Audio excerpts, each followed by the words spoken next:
Vous écoutez La Grande Évasion Fiscale, épisode 1, L'honneur perdu d'une banque, deuxième partie.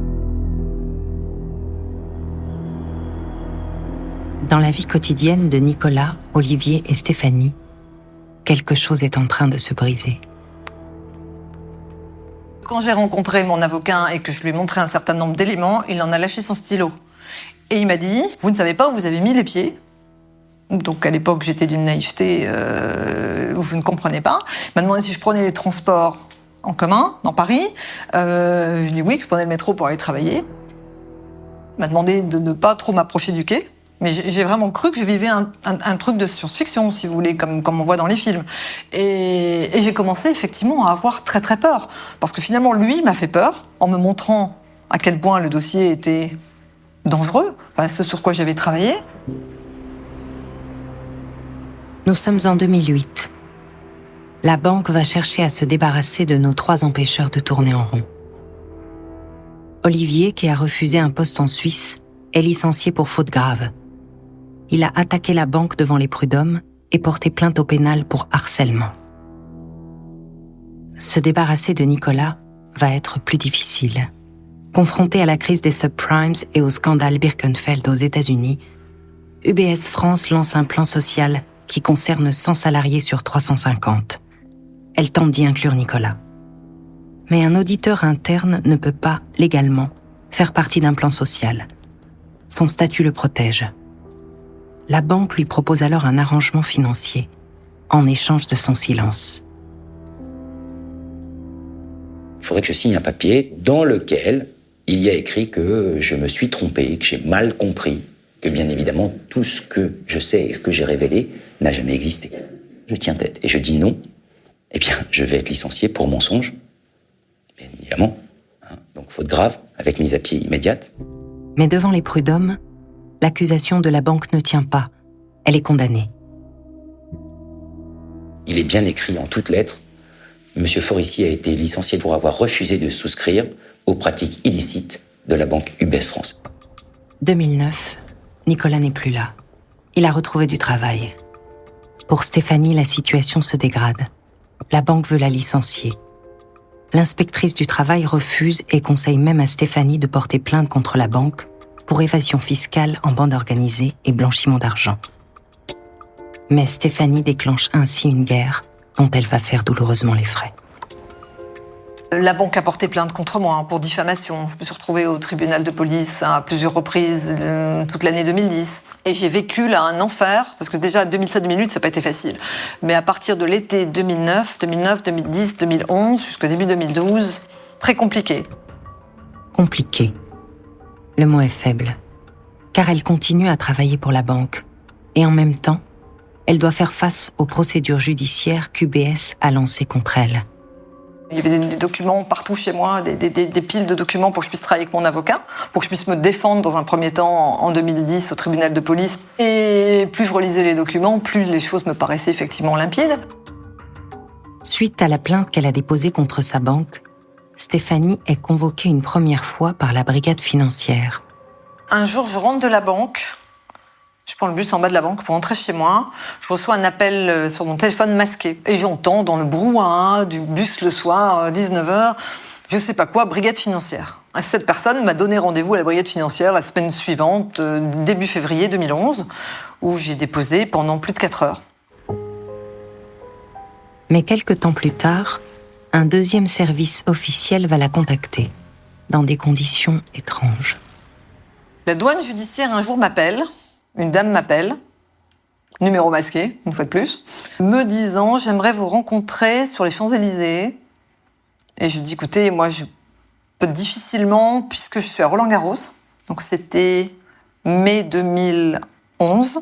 Rencontrons-nous devant la boutique Vuitton, Champs-Élysées. Bon, très bien. On marche un petit peu et 5 minutes après, on est rejoint par une de ses collègues. Et donc, ils m'expliquent qu'ils aimeraient me recevoir dans leur bureau à Vincennes. Et effectivement, j'ai été convoquée la veille du jeudi de l'Ascension. Je me souviendrai, je suis arrivée à 17h, j'en suis partie à 3h le matin. Ils m'ont convoqué parce qu'ils ont eu vent d'un certain nombre justement de dysfonctionnements par rapport à la banque UBS. Ils savaient que moi j'avais un certain nombre de problèmes. Ils m'ont demandé de raconter mon histoire. Donc ça, c'était la première convocation. Je suis revenue à plusieurs reprises avec des documents à leur demande. Oui, j'ai dû aller aux douanes 5 fois, je pense 4 ou 5 fois. Je leur ai donné tous les éléments dont je disposais.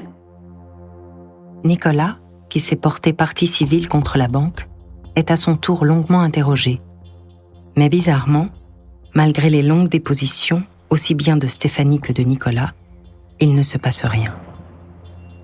C'est d'autant plus étonnant que dès 2010, l'ACP, l'autorité de contrôle prudentiel de la Banque de France, le gendarme chargé de la surveillance des banques françaises, a reçu de l'intérieur même d'UBS France une longue note. Une dénonciation qui fait peser de graves soupçons sur l'évasion fiscale que pratiquerait la banque. Le titre de cette note, c'est « Objet, évasion fiscale au sein d'UBS France ». La banque UBS France a procédé de 2002 à 2007 minimum à la mise en place d'un système d'évasion fiscale, principalement de la France vers la Suisse, reposant sur un processus de double comptabilité. Antoine Peillon, journaliste. C'est entre autres les carnets de lait, les fichiers vaches, tout ce qui est la comptabilité secrète, clandestine, masquée, des opérations d'évasion fiscale. Vous avez les chargés d'affaires français ou suisses ayant fait du offshore évasion fiscale et clients français avec compte non déclaré. Il y a les clients, nommément cités. Des grands noms du football, des grands noms de l'industrie française. Donc là, c'est clair et net. Il y a eu signalement et information la plus complète possible de l'administration française, des autorités de contrôle, très tôt, et il n'y a pas eu d'enquête judiciaire digne de ce nom jusqu'à avril 2012. C'est-à-dire que ça a laissé le loisir à la direction de la banque, qui était bien entendu informée de toutes ces procédures, de détruire les preuves, d'essayer de manipuler les témoins, d'empêcher que toute information soit accessible éventuellement à la justice. Mais pourquoi ne se passe-t-il toujours rien ? Antoine Peillon possède depuis des années des contacts précieux et discrets au sein de la DCRI, la Direction centrale du renseignement intérieur, l'organisme du renseignement français. Il a une explication. Les policiers avec lesquels je suis en relation m'ont tous raconté un peu la même histoire, c'est-à-dire comment au fil des années, à partir du moment où Nicolas Sarkozy est ministre de l'Intérieur, il y a eu progressivement la mise en place d'une hiérarchie policière en majorité dévolue au service d'un camp. Leur hiérarchie est au plus haut niveau, jusqu'à, disons, la coordination du renseignement à l'Élysée, n'utilisait le renseignement récolté que pour protéger les leurs et éventuellement mettre en difficulté les adversaires. Tout le travail judiciaire était devenu totalement impossible. Ce travail judiciaire aurait dû mettre en lumière les liens troubles existant entre l'évasion fiscale et le monde politique. Comment ne pas penser à l'affaire Bettencourt ? Là aussi, un compte non déclaré chez UBS en Suisse d'un montant d'au moins 80 millions. Et un soupçon de financement de la campagne électorale du candidat Sarkozy. Monsieur Cahuzac ! L'affaire Cahuzac, 2 ans plus tard, montrera que la gauche n'est pas épargnée par ces pratiques frauduleuses. En 2011, des policiers de la DCRI, écœurés par l'inertie de leur propre hiérarchie, donnent à Antoine Peillon le contact avec une de leurs sources, au sein même de la direction d'UBS à Zurich. C'est grâce à cette source que le journaliste commencera son enquête. C'est également par ces contacts policiers qu'Antoine Peillon finira par apprendre que, dès 2008, la DCRI surveille Nicolas, Stéphanie et Olivier. Elle a mobilisé des agents et des officiers de son service pour contrôler les salariés d'UBS France qui étaient susceptibles de divulguer ces informations. Cette surveillance angoissante, Stéphanie, Nicolas et Olivier la vivent au quotidien. Vous sentez qu'il se passe quelque chose. Déjà, votre téléphone se désactive, se réactive. Vous sentez des grésillements sur votre ligne. Vous ne recevez plus vos mails ou vous les recevez en 3, triple, quadruple, quintuple exemplaires. C'est quand même bizarre quand vous avez une boîte mail privée que l'intégralité de vos échanges avec votre avocate disparaissent et pas les échanges que je peux avoir avec mes amis. C'est parce que j'avais donc bien des données potentiellement sensibles qu'on est venu les regarder de plus près ou en tout cas qu'on cherche à les détruire. Olivier, qui après son licenciement a monté une petite entreprise de gestion de finances, connaît les mêmes problèmes.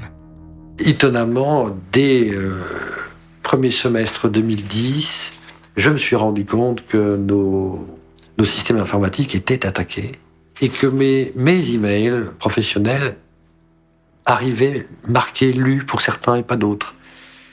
Et donc j'ai porté plainte contre X. On a l'impression d'être très seul et en même temps on a l'impression de ne jamais être seul. Et jamais être seul, c'est-à-dire qu'on a l'impression d'être surveillé au téléphone en permanence. Il y a des échos quand on se parle. C'est très compliqué de passer des appels. Il y a des gens en revanche qui ne peuvent jamais me joindre. Vous parlez au téléphone, vous entendez votre propre voix, ou vous entendez des clacs réguliers, clap. Un jour, vous avez des gens qui photographient votre maison aussi. Et vous croyez que c'est des agents immobiliers, puis plutôt que de me dire bonjour ou de me saluer, puisque si c'est des agents immobiliers, ils n'ont aucune raison de prendre la fuite en accélérant comme des malades. Vous vous sentez suivi aussi, vous vous sentez observé. Et donc, vous êtes obligé de pratiquer vous-même des mesures de sécurité. Vous équipez votre domicile parce que vous avez eu la sensation que des choses avaient changé de place, sans que les personnes qui vivent avec vous aient changé ces choses de place. C'est comme ça que j'ai vite découvert aussi, dans le cadre de mon activité professionnelle, que des gens, le soir, venaient fouiller dans mes affaires. Je me suis retrouvée, ces 5 dernières années, à toujours avoir une personne seule à côté de moi au restaurant. Voilà, quelqu'un qui lit le journal à côté, mais comme dans un film, c'est-à-dire se dire, mais qu'est-ce que c'est? C'est de la science-fiction. Où est-ce qu'on est? Et qu'est-ce qu'on veut? Et pourquoi? Et qui me surveille? Vous dites que vous avez beau être victime et innocent, on vous traite comme un coupable. On vous traite comme un coupable au final. Aucune protection, rien. Vous êtes observé, vraisemblablement écouté, donc infiltré dans votre vie la plus intime, dans vos coups de téléphone à vos enfants, à votre famille. Qu'est-ce qu'on a fait pour mériter ça? Je me demande de quel droit on peut faire ça. Parce que moi, je suis juste un citoyen qui a relevé un certain nombre d'irrégularités, donc je devrais plutôt être protégé qu'être exposé au point où je le suis. Dans cette ambiance délétère, Antoine Peillon poursuit son enquête. J'ai été constamment informé par des officiers de police que j'étais sous surveillance. Bien entendu, que mes sources étaient sous surveillance. On m'a même donné très clairement quels étaient les opérateurs, disons, de cette surveillance, dont l'essentiel n'était pas des opérateurs publics. Ce sont ce qu'on appelle des officines privées de renseignement, qui sont complètement contrôlées, voire instrumentalisées, ou réciproquement par les services de renseignement publics, notamment la DCRI. Quand ils se retrouvent pour faire le point sur l'enquête, Stéphanie, Nicolas, Olivier et Antoine prennent des précautions particulières. Le premier travail de protection, c'est de débrancher tous nos appareils et toutes nos communications. Donc ça veut dire que les rendez-vous soient physiques, hors de portée de toute écoute électronique, y compris à travers nos téléphones mobiles. Ce qui veut dire que si je me rends à un rendez-vous, je vais non seulement débrancher, mais retirer la pile rechargeable de mon téléphone mobile, bien avant de me retrouver sur le lieu de rendez-vous, de façon à ne pas pouvoir même être seulement géolocalisé pour ce rendez-vous. Il n'empêche que parfois, c'est pas toujours suffisamment commode et qu'il y a besoin d'utiliser, malgré tout, des moyens de communication. À ce moment-là, on utilise des téléphones dits sécurisés, c'est-à-dire, je ne vais pas rentrer trop dans le détail, mais ce sont des téléphones dont on ne peut pas savoir a priori qu'ils vous appartiennent, que la ligne vous appartient, et qui ne peuvent pas donc être l'objet d'une surveillance a priori. En mars 2012, Antoine Peillon sort un livre qui va faire du bruit. Les révélations de ce livre déclenchent l'ouverture d'une instruction judiciaire par le juge Guillaume Daïef. Il a fallu 3 ans pour en arriver là. Nous sommes à la veille de l'élection de François Hollande à la présidence de la République. Il y a eu, sur le premier semestre d'information judiciaire, quasiment la perquisition de tous les bureaux régionaux et du siège d'UBS en France, 2 fois d'ailleurs pour le siège. Il y a eu de nombreuses gardes à vue, des confrontations, et il y a eu même des mises en examen. En particulier celle de Patrick de Fayette, le directeur de l'époque. Mais le livre d'Antoine Peillon comporte bien d'autres révélations. Il y a beaucoup de noms qui sont cités par mon livre et qui sont les noms de personnes ayant des comptes à UBS France ou en relation étroite avec UBS France et qui se retrouvent toujours dans des contextes et avec des commerciaux, voire des dirigeants d'UBS, qui sont des gens qui organisent l'évasion fiscale. Nous avons là les noms de grands joueurs de football internationaux, de grands patrons de groupes industriels français, de vedettes du show business, voire de personnalités politiques. Et y compris d'ailleurs aussi de personnalités du monde judiciaire. Ces noms que la justice possède, nous ne pouvons les citer. Chez UBS, il est temps de reprendre les choses en main. Les clients de ce genre de banque n'aiment pas que le nom de l'établissement soit attaqué dans les médias. Un nouveau président est nommé.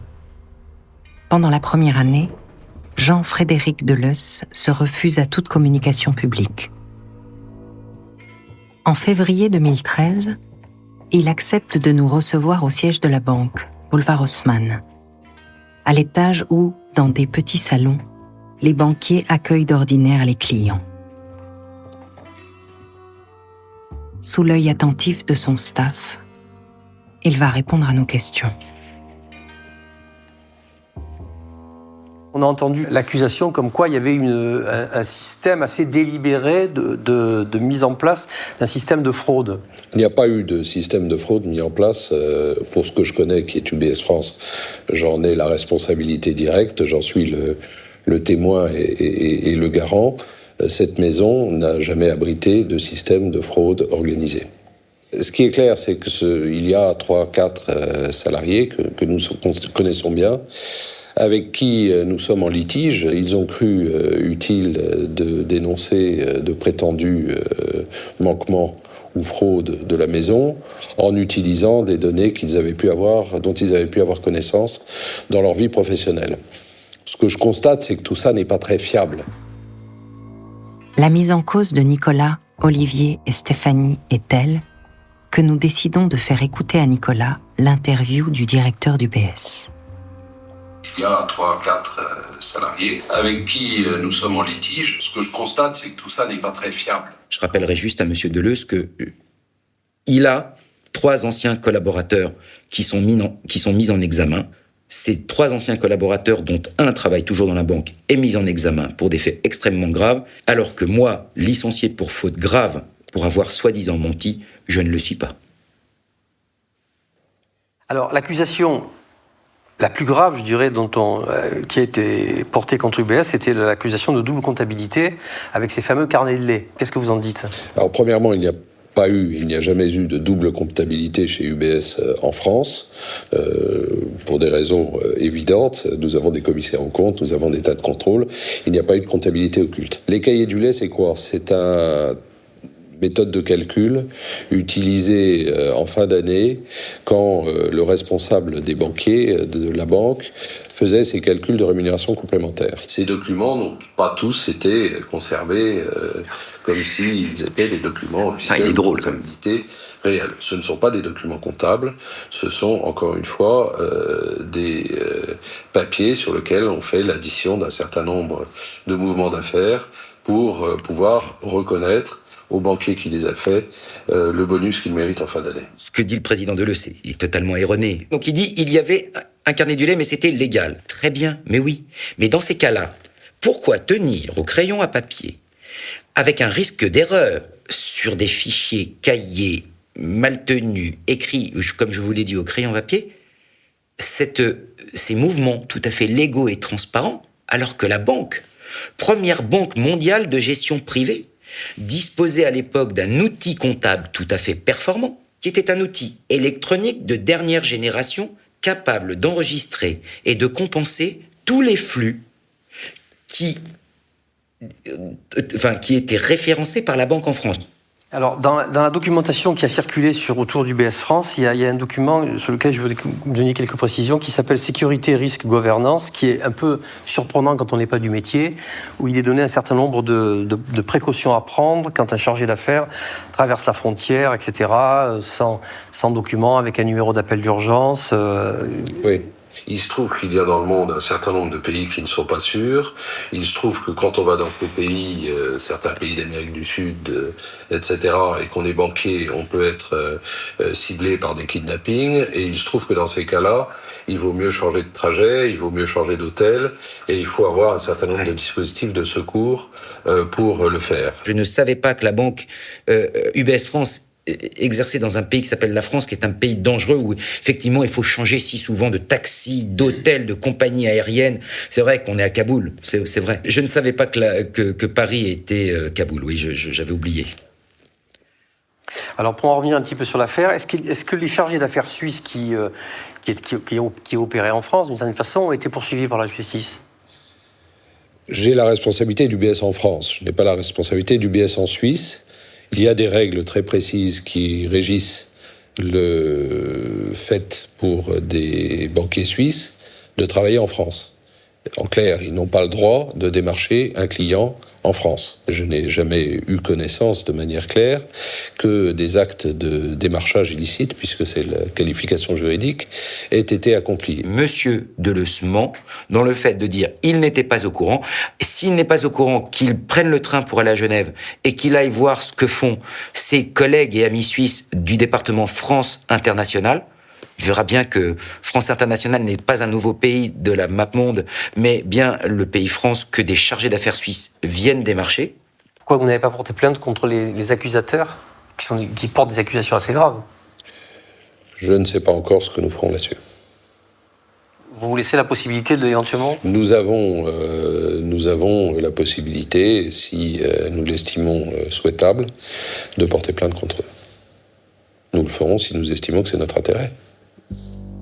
Non seulement UBS France n'a pas porté plainte contre Nicolas, Stéphanie ou Olivier, mais le 31 mai 2013, elle a été mise en examen pour complicité de démarchage bancaire illicite.